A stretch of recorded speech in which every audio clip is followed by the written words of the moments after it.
কাল পহেলা বৈশাখ 1423 সনকে বিদায় জানিয়ে বাংলা বর্ষপঞ্জিতে শুরু হবে নতুন বছর 1424।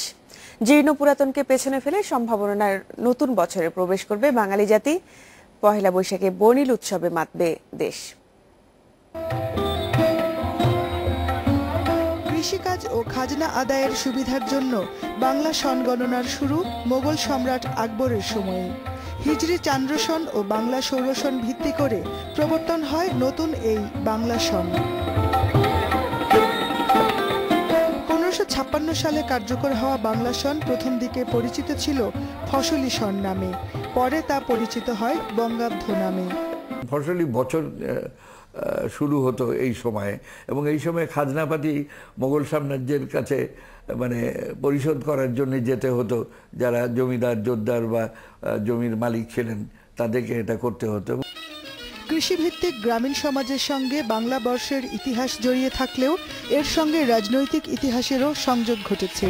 পাকিস্তান শাসনামলে বাঙালি জাতীয়তাবাদের সঙ্গে ঘনিষ্ঠ সম্পর্ক তৈরি হয় বর্ষবরণ অনুষ্ঠানের, আর 60-এর দশকের শেষে তা বিশেষ মাত্রা পায় রমনা বটমূলে ছায়ানটের আয়োজনের মাধ্যমে।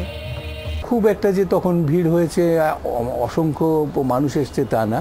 প্রথম দিকে হয়তো 2000-3000 লোক হতো, এখন তো লাখ লাখ লোক হয়। দেশ স্বাধীনের পর বাঙালির অসাম্প্রদায়িক চেতনার প্রতীকে পরিণত হয় বাংলা বর্ষবরণ অনুষ্ঠান। উৎসবের পাশাপাশি স্বৈরাচার অপশক্তির বিরুদ্ধে প্রতিবাদও এসেছে পহেলা বৈশাখের আয়োজনে। 1989 সালে ঢাকা বিশ্ববিদ্যালয়ের চারুকলা ইনস্টিটিউটের উদ্যোগে বের হয় প্রথম মঙ্গল শোভাযাত্রা। মানুষের কল্যাণে বা মানুষের ভালোর জন্য, দেশের ভালোর জন্য, মানবতার জন্য এইরকম একটা দাবি নিয়ে একটা শোভাযাত্রা হয়, এবং বছরের প্রথম দিনই এই কামনাটা নিয়ে তারা শোভাযাত্রাটা করে। ধর্ম, বর্ণ, জাতিগোষ্ঠী সব বিভাজন ভুলে এক কাতারে দাঁড়াই, একসাথে বলি হ্যাঁ সবার মঙ্গল হোক, সবাই ভালো থাকুক, হ্যাঁ পৃথিবীতে শান্তি আসুক। নববর্ষ উদযাপন পরিণত হয়েছে বাংলাদেশের সার্বজনীন উৎসবে।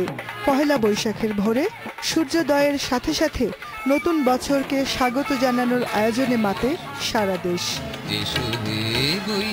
Jahanara Parvin, Independent News, Dhaka.